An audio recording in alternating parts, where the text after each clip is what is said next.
It's a great pleasure for us to have the Honorable Senators Minister of India, Dr. Jaishankar, with us for this brief press introduction. We'll start with PM making brief opening remarks. We will thereafter open to a brief set of questions. Before asking your question, I would suggest if you could please identify yourself and the organization that you represent, and we could then take your questions. Sir, you. Very good morning to all of you. Yeah. Is it better? Yeah. Yes. So, as you all know, I am here as special envoy of the Prime Minister for the inauguration of President Trump and Vice President Vance. I will run through broadly what I was doing in the last 2 days and some of the discussions, share some of the substance of the discussions we've had. With regard to the inauguration ceremonies, I attended the swearing in. There was a church service before that. Evening, there were socials. So it gave me an opportunity to meet a few other people there. I had an occasion to meet the Secretary of State, and since he was confirmed, we had a bilateral meeting yesterday at the Department of State. And there was also a Quad foreign ministers meeting because all the Quad foreign ministers were here for the inaugural. Separately, I met National Security Advisor Mike Waltz. I had met him in December when I came. During the course of my stay, I also had the opportunity to interact with Speaker Johnson, with Majority Leader Senator Thune. I made the acquaintance of 6 cabinet members of the incoming of the administration which has come in. So that's broadly in terms of the activities of the last 2 days. If I were to share my overall impressions, I would say one, it was very clear that the Trump administration was keen to have India present at the inaugural itself, and they're clearly prioritizing the bilateral relationship. Secondly, I think in the meetings I had, it was also evident that they would like to build on the foundation of the relationship, a foundation which the first Trump administration also contributed a lot to building. President Trump and Prime Minister Modi at that time took a number of initiatives, and we have seen that mature in many ways. The third impression was with regard to the Quad. Again, a very strong sense that the current administration would reciprocate our desire as well to take the Quad further, to intensify its activities. And I remind you that Quad itself was restarted in 2017 when in the United States Donald Trump was the president. Let me say a few words about the bilateral relationship because I had both in my meeting with Secretary Rubio as well as NSA Waltz, a lot of our discussion centered on the bilateral side.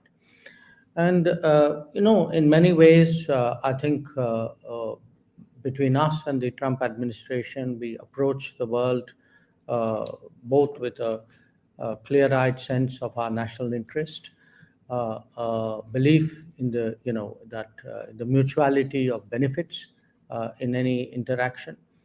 I think we have a very strong degree of trust today between India and the United States, a very high level of convergence of our interests, and a sense that while we serve our national interests, while we build our bilateral partnership, definitely on regional issues and global issues, there is a lot of good that we can do. So that sense of global good was also very uh, evident in conceptually in what we discussed. In terms of the bilateral ties, I think now you do understand this was the first day of the administration, so obviously we had a sort of essentially a broad brush conversation, didn't get too deep into details. But there was, I think, an agreement, a consensus between us that we need to be bolder, we need to be bigger, we need to be more ambitious. Uh, the interactions between us should be more intensive. And some of our, some of the specifics we discussed, we want to promote the ease of building the relationship. That if, how do you make business, mobility, education, technology, defense, security, how do you make it easier to do between two countries who would like to do it? But there are the burden of regulations and the complexity of processes. So I did see understanding and a recognition that we need to make this process much smoother than it has in the past, so that it actually enables us to achieve our shared objective, really, of this bolder, bigger, more ambitious relationship.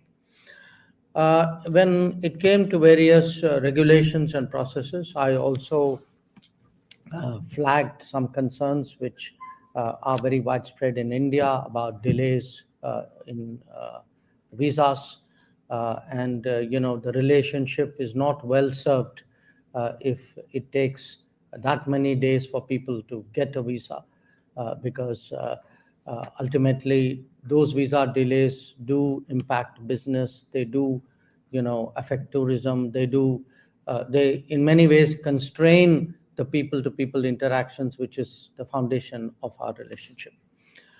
When I spoke about the strong trust between us, I think we would like to translate that trust more and more into an actual partnership.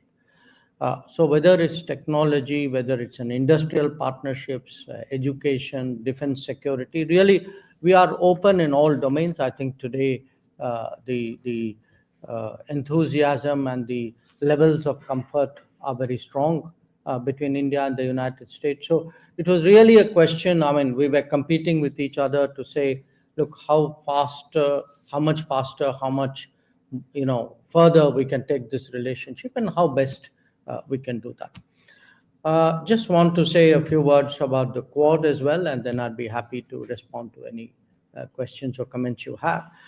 Uh, for Secretary Rubio and Foreign Minister Iwaya of Japan, this was the first Quad meeting that they were attending.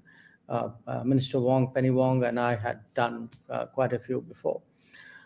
So in a way, it was a sort of a stock taking of the Quad. So each one of us came in with, where we thought we were. But there was a very, I would say, animated exchange of ideas.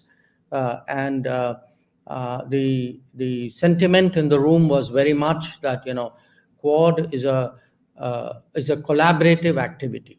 And therefore, it's important to continuously refresh it, to keep doing more and more, to keep adding substance. And I think we ended on the note that this year India would be hosting the Quad Leaders Summit. So between now and the summit, what are the new ideas, the fresh activities that we could contemplate? So we felt that this was something which our team should get to work to, and we ourselves as ministers committed ourselves to monitoring it and meeting as required.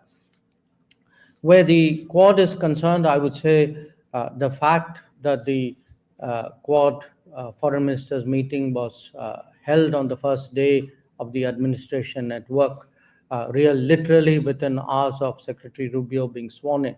I think in a way the meeting itself was the message. So we all sort of noted that and proceeded accordingly. So this was broadly, what's been the activities of the last 2 days.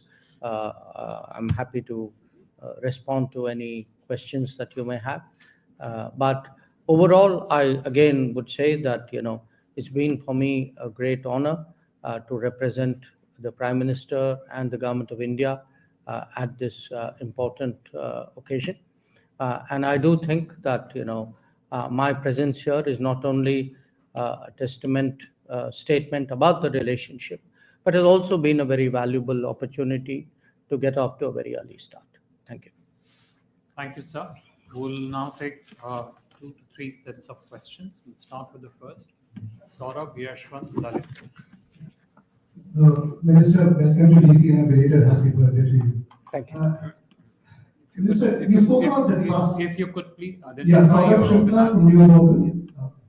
Minister, you spoke about the trust in the relationship, and that was clearly visible in the manner in which the US side recorded red carpet welcome to you for this inaugural. There is a sense that President Trump, and he's spoken about it many times, about his special partnership with Prime Minister Modi. How soon do you see a summit meeting happening between President Trump and Prime Minister Modi, and what agenda has been developed for that? Okay, sure. Yashwant. Thank you so much for doing this. Yashwant Raj for Awareness. I had the same question as Saurabh, but I wanted to ask you if you could confirm or deny a Reuters report that the two leaders could be meeting next month, or at least attempts are on to get them to meet next month. And two, in the State Department readout of your meeting with Secretary Rubio, it said Secretary Rubio raised something called irregular migration. I was wondering if that was another phrase for illegal people, Indians coming in illegally through the southern border. Thank you. Lalit. Lalit Shah from Media Investors of India. Just follow up on what Yashwant said. There's news reported out of India that India is working with the Trump administration to deport around 18,000 undocumented Indians. Can you confirm that? What who told who's only deported from the US? And secondly, did any one of those officials of the Trump administration raise the issue which were the roadblocks in the relationship, the court cases that are going on about some Indian officials and Indian businessmen? Sorry, about? The court cases that are going on about Indian officials, former Indian officials, and the Indian businessmen. Oh, okay. So the first question, observation, Saurabh, yes, I definitely, as someone who's been involved in the relationship for many, many decades, I would say that the levels of trust are very high, and not just because in a way the trust is a more systemic sentiment. I would also say there's a very visible chemistry between Prime Minister Modi and President Trump, and that also, in a sense, percolates through the system and reinforces that comfort and trust that you have referred to. So there was a very visible appetite to get this relationship moving, to do more, to raise the bar, set bigger goals. So that was the sort of feeling in the room. Now, in terms of your query about and what Yashwant also raised about possible meeting between the leadership, between the Prime Minister and the President. Look, I mean, the administration has just come in. Understandably, at the moment, everybody is focused on the inaugural ceremony. I mean, they're also finding their feet and attending to the priorities of the day. But I mean, clearly there is an interest in taking the relationship forward. Now, the exact mechanics of it, as and when we have something to tell you, we'd be happy to share with you. But I do remind you that the Prime Minister had a very early phone call with President Trump. and that I had come last month and made the initial contact with the NSA. So it should give you a direction in which today the relationship is going. At what point the direction reaches that culminating point, I think we'll have to wait and see. In terms of your second observation, one other issue, Saurabh, you asked about the agenda. Again, there are these broad subjects, let us say defense and security, or skills and education, or technology.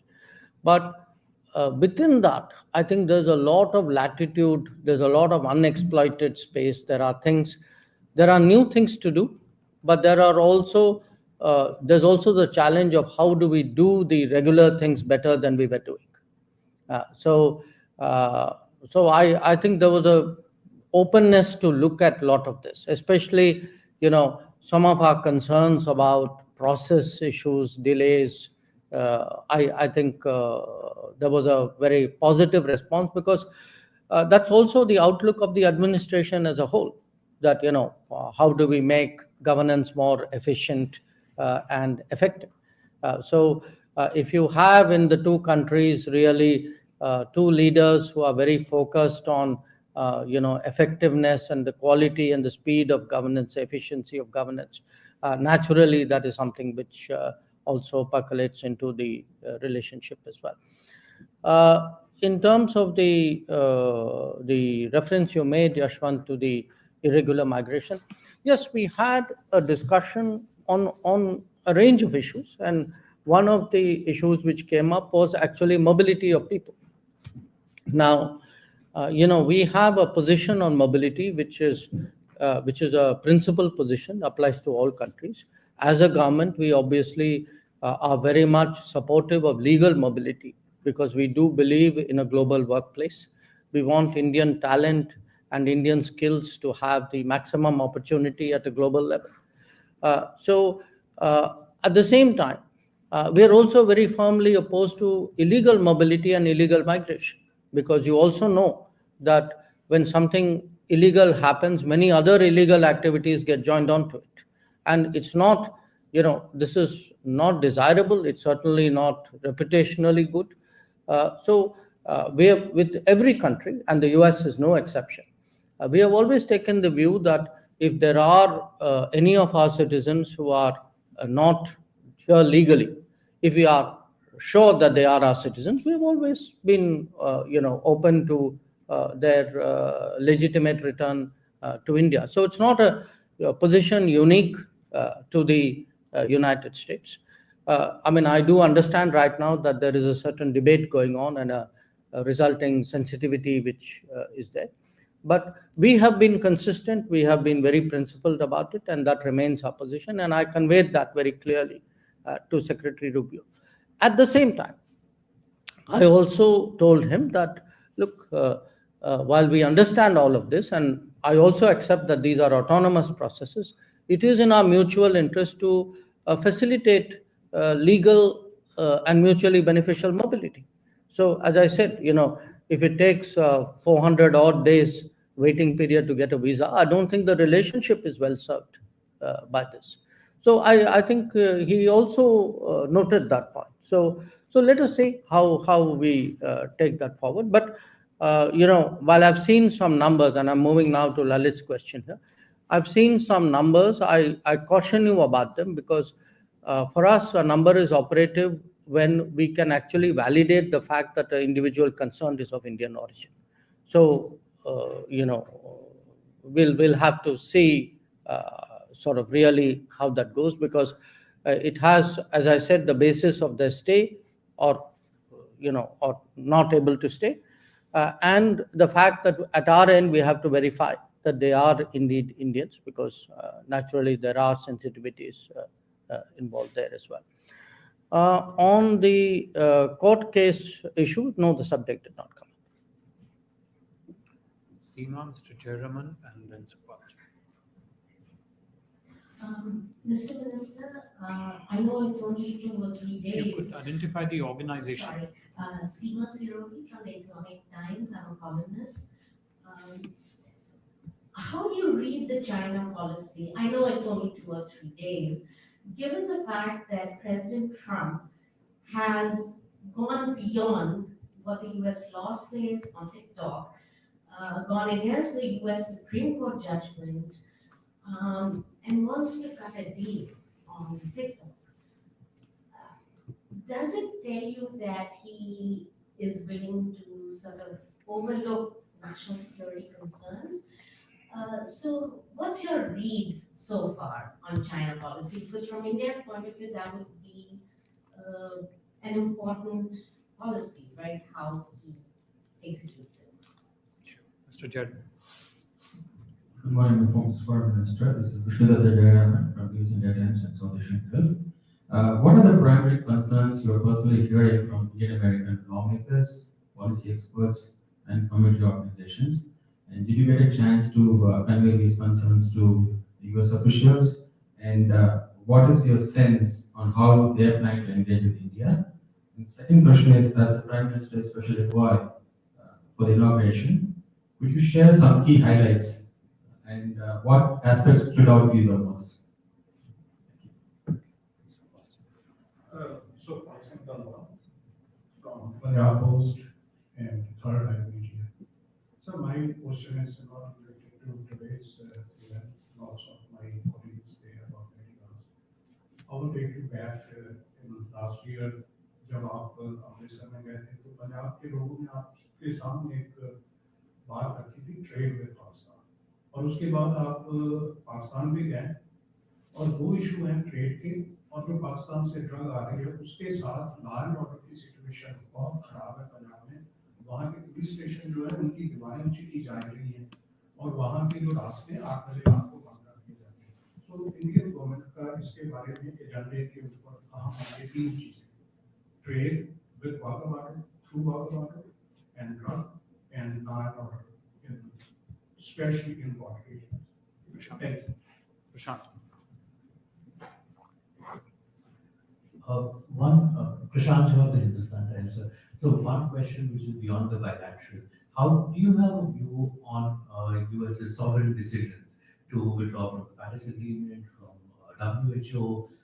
Do you see these, its criticism of multilateral organizations, including the UN? Do you see this as creating a vacuum that other players in the international system could fill in? My second question is on something that the Secretary Rubio mentioned in the statement, which was a positive-looking phrase on economic ties. Could you give me a sense of the conversation on the economy that you had with him, including trade, and whether there is a possibility of a trade agreement between the two sides, or whether you anticipate punitive measures from the administration?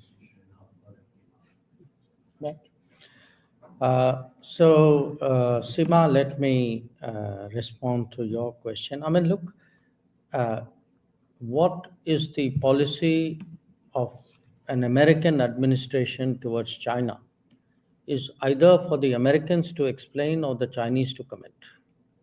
It's not for me publicly to take a position on it. I'm obviously, dealing with the world. We obviously, reflect on various developments. What I can say, as someone who's come here, interacted with, the key foreign policy figures of the administration, certainly, is the positive sentiment they have for our country and for our relationship. If you ask me, okay, go beyond that, the bit I can share with you is, what we discussed during the Quad. And during the Quad, the sentiment was very clear that, the Indo-Pacific is a very crucial region, that it's important, that there is stability there is security there is a respect for law. I think, some of it was very succinctly captured in that statement which was there. But beyond that, another bilateral relationship for me to comment publicly, I don't think really would be appropriate. Regarding Mr. Jayaraman, your question about Indo-American lawmakers, I did encounter, I sort of bumped into Mr. Thanedar at the inaugural ceremony. I think I saw Ami Bera at a distance, but I didn't really have an opportunity because, the sort of this visit, one entire day really was focused around the inauguration events, and yesterday on the Quad and the bilateral. So this is not an occasion where I can say anything more because I've not had a chance to spend time with them. On the inaugural highlights, look, I mean, to me, though I have been dealing with this country for more than 40 years, it was the first time I was myself at an inauguration. And obviously, it was something which was very impressive. As I said, I was there at the Rotunda observing the swearing in, and the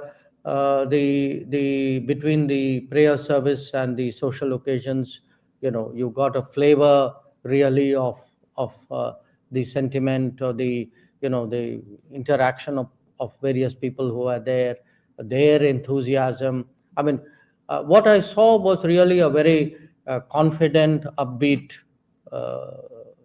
incoming administration. I mean, that feeling that, look, we need to get things done, and where India is concerned, that you are a partner with whom we can get things done.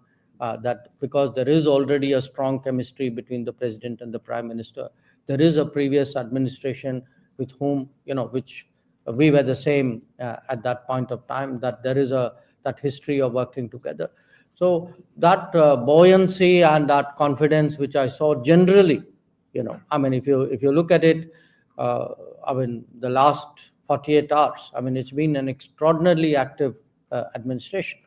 And not just last 48 hours, they were actually very active even before they actually assumed office. So I think that energy which I could experience, I can tell you in many ways is fully reflected on the Indian side, and we would certainly like to use that to take our relationship to a higher level. Satpal जी, जो आपका जो प्रश्न जो था trade with Pakistan, देखिए, trade हमने तो बंद नहीं किया, जो किया तो उनके प्रशासन ने जो 2019 में जो निर्णय लिए गए कि भारत के साथ व्यापार नहीं करना, वो उनके साइड से था। तो हमारा जो इस मुद्दा के बारे में हमारी जो चिंता जो थी, शुरू से हमारा हित था कि हमें MFN स्टेटस मिले, कि हम पाकिस्तान को MFN स्टेटस देते थे, वो हमको देते नहीं थे। तो आज पिछले साल के बाद ऐसी कोई पाकिस्तान के साथ बैठ के ऐसी कोई बात नहीं हुई व्यापार के बारे में, ना उनके यहाँ से कोई ऐसा इनिशिएटिव आया है। जो ड्रग्स के बारे में जो आप कह रहे हैं, वो तो सबको जानकारी है इसमें कि वहाँ से ड्रग्स काफ़ी संख्या में आते हैं, और ये चिंताजनक विषय है। और जो वहाँ जो लॉ एंड ऑर्डर, अगर आप पाकिस्तान की लॉ एंड ऑर्डर बात कर रहे हैं या बॉर्डर एरिया के लॉ एंड ऑर्डर, हाँ, देखिए, जो हमारे यहाँ जो इंटरनल अफेयर्स हैं, आप जानते हैं कि मैं देश के बाहर जाके इसके बारे में टिप्पणी नहीं करता। तो हमारे जो भी एडमिनिस्ट्रेटिव चैलेंजेस हैं, हम निपट लेंगे उसके साथ। ये तो हम पर ही निर्भर है कि हम इसके कैसे रिस्पॉन्स करें। जो आपका जो है Prashant, your question on what is our reaction? Look, every country has a sovereign right to take decisions,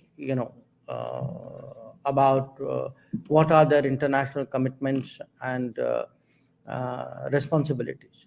So we can have our respective views on it. I mean, obviously, it's not necessarily identical for countries, but I think that's a decision they have taken. I mean, different countries may have their own view of and their own stance in that regard, but it is their decision. So I leave it at that. On your issue on economic, you asked me, give me a sense of the economic discussions. There was a discussion both with the secretary as well as with the NSA. Not in detail again. I mean, please do appreciate. I mean, that we were running a tight timeline. We had also a quad to do, but the overall sense is, look, there are a lot of opportunities here. The US today, in an era of more technology-centric progress, sees, I mean, the messaging I got very clearly was, look, we appreciate the value of India as a partner. There are domains we want to work on. There are systemic things we need to do to sort of optimize collaboration. Obviously, I mean, there will be the economic interests of the two countries. We will sit down and talk about it and discuss that when the moment is opportune. But on this particular occasion, we didn't get into that kind of detail, partly because of the occasion and partly because that is really, trade matters are really for the trade teams to do. On either side, it's not my direct jurisdiction, nor was it those of the people I was meeting. So, but for me, the deeper sentiment was really the takeaway, saying, look, you have your interest, we have ours, we have to harmonize it, we have to get the best out of it. We are very confident that, I didn't get the sense of it being a zero-sum game. I saw it as much more collaborative. And a lot of, I would say, attention on ISET, on, semiconductors, on supply chains. I mean, it was much more that than, the other issues. Thank you very much. Mr. Prime Minister has another engagement. Okay, Ms. Poonam, I think, got left out. No, last question. Sorry, we have another engagement here. Yes, please. She couldn't answer. Thank you, Minister, in your discussions with National Security Advisor Waltz and Secretary Rubio, did you touch upon the treatment of minorities in Bangladesh? One, and secondly, in the past few years, there have been a lot of threats to Indian diplomats, and there was the attack on the consulate in San Francisco. Do you feel that this administration will be more cognizant of national security threats? The first question, yes, we had a brief discussion on Bangladesh. I don't think it's appropriate I get into more details. On the second question, I didn't on this occasion raise those issues, but I do want to say that the arson attack on our consulate in San Francisco is a very, very serious matter, and it is something which we expect accountability, and we would like to see that people who did it are held responsible. Thank you very much, sir. This brings to close this morning's session. Thank you.